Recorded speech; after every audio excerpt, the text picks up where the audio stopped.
નમસ્કાર દર્શક મિત્રો, લોકમાત્ર ન્યૂઝમાં આપનું સ્વાગત છે। જોઈએ આજના સમાચાર।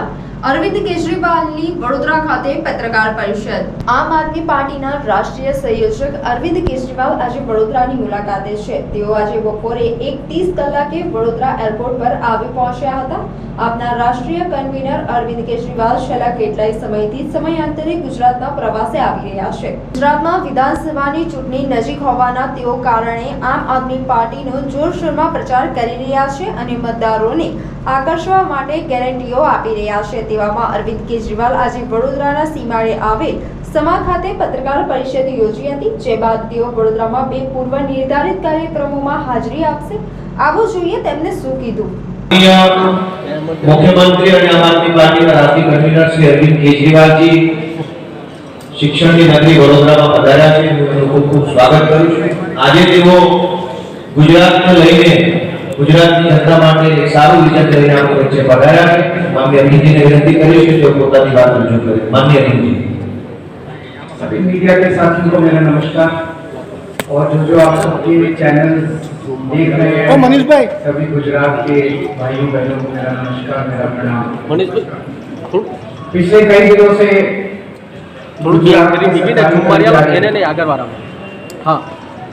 बड़ा व्यग्र प्रदर्शन कर रहे हैं। सभी सरकारी कर्मचारी बहुत दुखी हैं, बहुत गुस्से में। और पहली बार देखा गया जिस तरह से सेक्रेटेरिएट का घेराव किया गया है, बड़ी संख्या के अंदर सरकारी कर्मचारी सड़कों के ऊपर हैं। उनकी मेन डिमांड है ओल्ड पेंशन स्कीम लागू की जाए। मैं उन सब साथियों को आश्वासन देता हूँ, गारंटी देता हूँ कि आम आदमी पार्टी की सरकार बनेगी तो गुजरात के अंदर हम ओल्ड पेंशन स्कीम लागू करेंगे। कल ही पंजाब के सीएम ने ऐलान किया है कि उन्होंने पंजाब के अंदर ओल्ड पेंशन स्कीम लागू करने की तैयारी करने के लिए ऑर्डर दे दिए। तो जैसे पंजाब में हम लागू करने जा रहे हैं, वैसे ही हम लोग गुजरात में भी ओल्ड पेंशन स्कीम लागू करेंगे।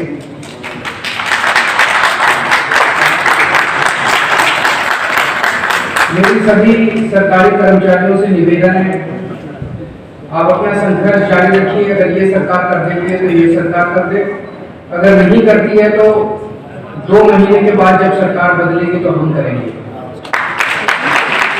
और सभी किसी भी राज्य के अंदर चुनाव जिताने में या हराने में वहां के सरकारी कर्मचारी बहुत बड़ा रोल अदा करते हैं। उनसे मेरा निवेदन है कि ये सरकार भ्रष्टाचारी है, ये सरकार सारे गलत काम करती है, जन विरोधी है। इस सरकार को 27 साल हो गए, अब अहंकार आ गया इनके अंदर। एक बार इनको हटाना बहुत जरूरी है। सारे मिलके, सब लोग मिलके इनको हटाने की तैयारी करें, उस दिशा में काम करें। अब अगले 2 महीने छुट्टी लेनी हो छुट्टी लें, सब लोग उस दिशा में काम करें और इस सरकार को हटा के हम आप लोगों से एक ही मौका मांग रहे हैं। कर्मचारियों से निवेदन है कि सब लोग लग जाएं प्रचार करने के लिए। अंदर खाने प्रचार करें, क्योंकि खुल के सरकारी कर्मचारी प्रचार नहीं कर सकते, लेकिन अंदर खाने प्रचार करें, सोशल मीडिया में प्रचार करें, बाय वर्ड ऑफ माउथ प्रचार करें, ज्यादा से ज्यादा प्रचार करें। एक और चीज बड़ी इंटरेस्टिंग देखने को मिल रही है, ये दोनों पार्टियां हमारे खिलाफ इकट्ठी हो रही है। ये दोनों पार्टियां खूब मेरे को गालियां देती हैं, केजरीवाल कमीना है, केजरीवाल झूठा है, केजरीवाल आतंकवादी है, केजरीवाल ये है, केजरीवाल। दोनों की भाषा भी एक है, दोनों के शब्द भी एक है, दोनों पार्टियां मिलकर मेरे को गालियां दे रही है। मेरा कसूर क्या है? मैं कहता हूं कि हम गुजरात के लोगों की महंगाई दूर करेंगे। ये कहते हैं केजरीवाल कमीना है। ये पार्टियां नहीं चाहती कि गुजरात के लोगों की महंगाई दूर करें। मैंने कहा कि हम गुजरात के लोगों की बिजली मुफ्त कर देंगे। ये दोनों पार्टियां मिलकर मेरे को गाली देती हैं, ये नहीं चाहती कि गुजरात के लोगों की बिजली मुफ्त। मैंने कहा कि हम गुजरात के सरकारी स्कूल बहुत शानदार कर देंगे, जैसे दिल्ली में भी। ये दोनों पार्टियां मिलकर मेरे को अटैक करती हैं। ये नहीं चाहती कि गुजरात के स्कूल अच्छे हो, गुजरात के अस्पताल अच्छे हो। मेरा यही तो कसूर है कि हम गुजरात के लोगों की भलाई की बात कर रहे हैं और ये दोनों पार्टियां मिलकर खूब जबरदस्त तरीके से हमारा विरोध कर रही हैं। और अब देखना आने वाले दिनों में ये लोग खूब बड़े बड़े अपने राष्ट्रीय स्तर पे खूब बड़े बड़े नेता उतारेंगे, सारे आके मेरे को गालियां देंगे, केजरीवाल चोर है, केजरीवाल भ्रष्टाचारी है, केजरीवाल कमीना है, केजरीवाल ये है, केजरीवाल। तो मेरा कसूर केवल इतना है कि मैं गुजरात के लोगों के भले की बात करता हूँ। आज गुजरात में एक्स आर्मी वाले प्रदर्शन कर रहे हैं, फॉरेस्ट गार्ड प्रदर्शन कर रहे हैं। अभी वीडियो देखा जिसमें खाकी वर्दी वाले खाकी वर्दी वालों के खिलाफ लड़ रहे हैं। ये अच्छी बात नहीं है। फॉरेस्ट गार्ड प्रदर्शन कर रहे हैं, नेशनल हेल्थ मिशन के वर्कर्स प्रदर्शन कर रहे हैं, एलआरडी रेटिंग वाले प्रदर्शन कर रहे हैं, वीसी प्रदर्शन कर रहे हैं, गांव-गांव से वीसी आए हैं, टीचर्स प्रदर्शन कर रहे हैं, किसान प्रदर्शन कर रहे हैं। ऐसे लगता है जैसे सारा गुजरात सड़कों के ऊपर है। इन सभी साथियों से, इन सभी दोस्तों से, भाइयों बहनों से मैं निवेदन करना चाहता हूं, को आश्वासन देना चाहता हूं, आपके जितने भी मुद्दे हैं, जैसे ही आम आदमी पार्टी की सरकार बनेगी हम आपके सारे मुद्दों का समाधान करेंगे। पैसा किसने खाया?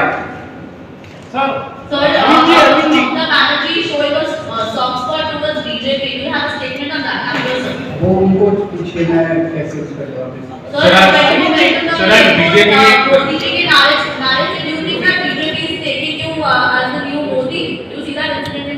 नहीं, आई विल नॉट से मेरे को राजनीति नहीं आती, ये मेरी कमजोरी है। मेरे को जनता का काम करना आता है। मेरे से बिजली मुफ्त करवा दो, मेरे से स्कूल बनवा दो, मेरे से अस्पताल में गुजरात में आके पिछले 6 महीने से 1 साल से जब से मैं गुजरात आ रहा हूँ, मैं क्या कह रहा हूँ? मैं आपकी बिजली 24 घंटे कर दूंगा, मैं आपकी फसलों के अच्छे दाम दूंगा, मैं आपको महंगाई दूर कर दूंगा, मैं आपके बच्चों को रोजगार दूंगा, आपके लिए अच्छे स्कूल बनाऊंगा। ये पार्टियां कोई बात नहीं कर रही जनता की। ये कहते हैं केजरीवाल कमीना है, केजरीवाल ये है, केजरीवाल वो है। ये केवल और केवल मेरे को गालियां दे रहे हैं, मेरा विरोध कर रहे हैं। सर, बीजेपी के गौरव भाटिया ने प्रेस कॉन्फ्रेंस की थी और उन्होंने कहा कि करणजीत सिंह लांबा उनको काउंसिल की टिकट दी गई थी और वही वो है और वो वही है जिसको ठेका भी दिया गया था लिकर पॉलिसी में। जेल भेजो। अरे जेल क्यों नहीं भेजते हैं? नौटंकी क्यों करते हो? अगर किसी दिन सर, मैंने कहा जिस दिन हमारी केंद्र में सरकार बनेगी, ये हम सुबह से शाम तक प्रेस में बैठ के नौटंकीबाजी नहीं करेंगे। जो दोषी है उसको पकड़ के जेल भेजेंगे, जो निर्दोष है उसको बिल्कुल।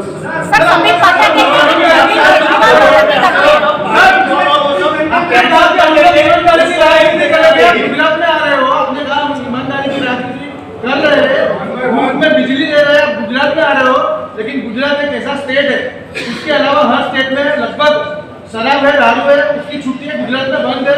तो क्या गुजरात की जनता के लिए आप ये वादा कर सकते हो कि दारूबंदी हमेशा के लिए कर दोगे जब सरकार बनती है आपकी? जो आज सिस्टम है, दारूबंदी का सिस्टम है, नशाबंदी का सिस्टम है, उसको लागू रखा जाएगा, लेकिन उसको लागू किया जाएगा। अभी जो इलीगल तरीके से अभी सारा धंधा इन्हीं का है, सब जानते हैं। 10-15 हजार करोड़ रुपए का धंधा इन्हीं लोगों का है, इन्हीं के लोग करते हैं, सारा प्रॉफिट इन्हीं को जाता है। ये नहीं करेंगे हम। अपनी पार्टी दारू बेच के नहीं चलाते, ये लोग चलाते हैं। हम अपनी पार्टी ईमानदारी से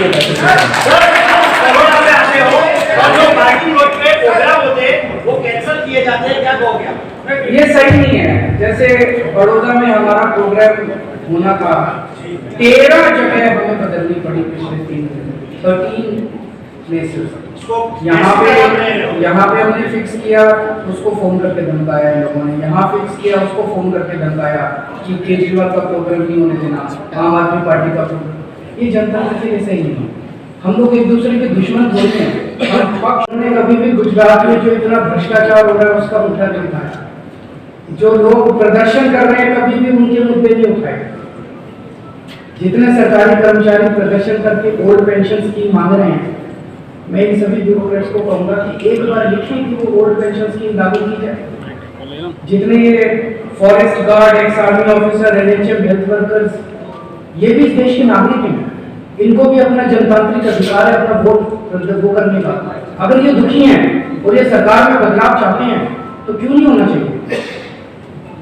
सर, चंडीगढ़ यूनिवर्सिटी में जो हुआ, क्या उसमें सियासत हो रही है? क्या पंजाब की जो सरकार है उसे दबाने की कोशिश कर रही है?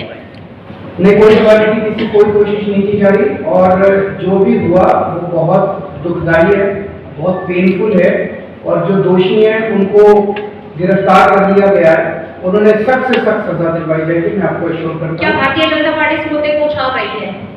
सभी लोग सियासत करते हैं, पर ऐसे मुद्दों पे सियासत नहीं होती है।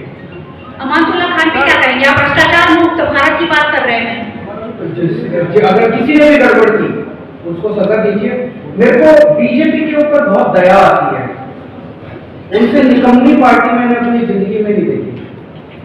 सीबीआई उनके पास है, ईडी उनके पास है, इनकम टैक्स उनके पास है, पुलिस उनके पास है, उसके बावजूद वो रोज प्रेस कॉन्फ्रेंस करके कुछ इसने ये कर दिया, उसने वो कर दिया। उसने जिंदगी में कभी केंद्र में हमारी सरकार बनी तो हम दोषियों को जेल भेजेंगे, प्रेस कॉन्फ्रेंस नहीं करेंगे। इससे इसके ये मतलब है कि उनसे काम नहीं हो रहा, उनसे काम नहीं हो रहा, नौटंकी कर रहे हैं, सुबह से शाम तक बैठे नौटंकी कर रहे हैं। अरे किसी ने गलत काम किया, पकड़ के जेल भेजो दोषियों को। हमारे ऊपर इन्होंने 169 केस किए, 169 केसेस इन्होंने हमारे ऊपर किए, 135 में बरी हो गए, 34 पेंडिंग। सर, जर्मनी से आने के बाद आपसे मिलने आए थे। आज वडोदरा में आए और आपके सामने ही लोगों ने मोदी के नारे लगाए। बीजेपी कह रही है कि केजरीवाल जी जाननी चाहिए, गुजरात है, गुजरात की जनता काफी समझू है, मफत की राजनीति के खिलाफ उसने नारे लगाए, क्या कहेंगे? दो चीजें, आपके दो प्रश्न है अलग अलग। वडोदरा पे मैं एयरपोर्ट पे उतरा और वहाँ पे 30-40 लोग थे, उन 30-40 लोगों ने मेरे सामने नारे लगाए, मोदी मोदी मोदी।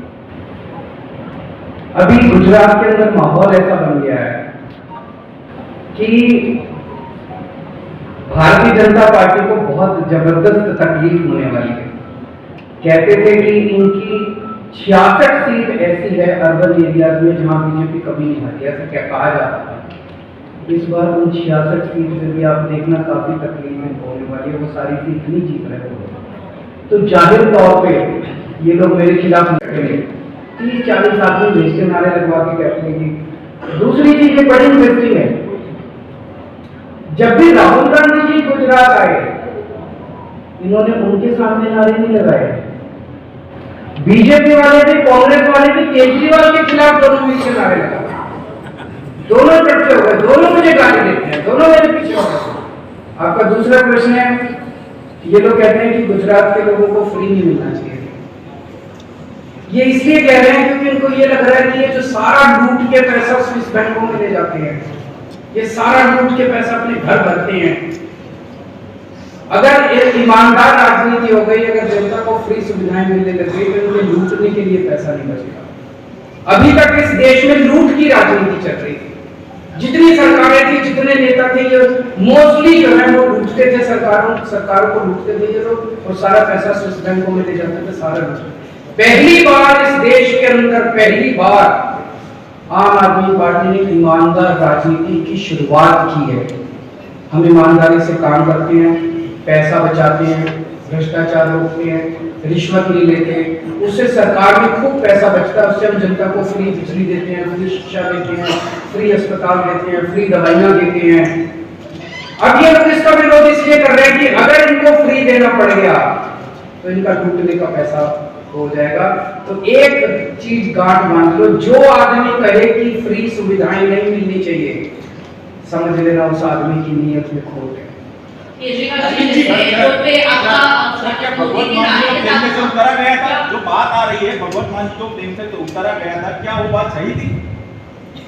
पिछले 6 महीने में मान साहब ने जो काम किए हैं पंजाब में, 75 साल में किसी सरकार ने नहीं किया। पिछले 6 महीने में जितनी कट्टर ईमानदारी, आज 75 साल के बाद पंजाब को एक कट्टर ईमानदार और मेहनती सीएम मिला है। 6 महीने में उन्होंने 100 मोहल्ला क्लिनिक बना दिए, पंजाब के लोगों की बिजली मुफ्त कर दी, 17,000 नई नौकरियां निकाल दी, 8,000 करोड़ टीचर पक्के कर दिए।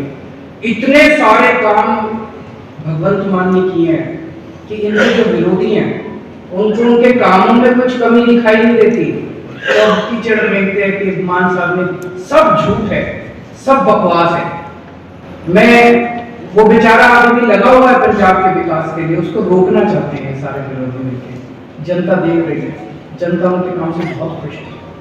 मैं उनसे ये पूछना चाहता हूँ सारे विरोधियों से, अगर भगवंत मान 6 महीने में बिजली मुफ्त कर सकते थे तो इन दूसरी पार्टियों की सरकारों ने 75 साल में बिजली मुफ्त क्यों नहीं करी? ये सारा पैसा लेके हम एक दूसरे ये गुंडागर्दी है, और इसी वजह से आज गुजरात की जनता इन लोगों की गुंडागर्दी से परेशान है। ये केवल मेरे साथ नहीं किया इन्होंने, मैं तो छोटा आदमी, मैं तो भुगत लूंगा। गुजरात की जनता इनकी गुंडागर्दी से परेशान है, गुजरात की जनता के साथ ये रोज गुंडागर्दी है। Thank you.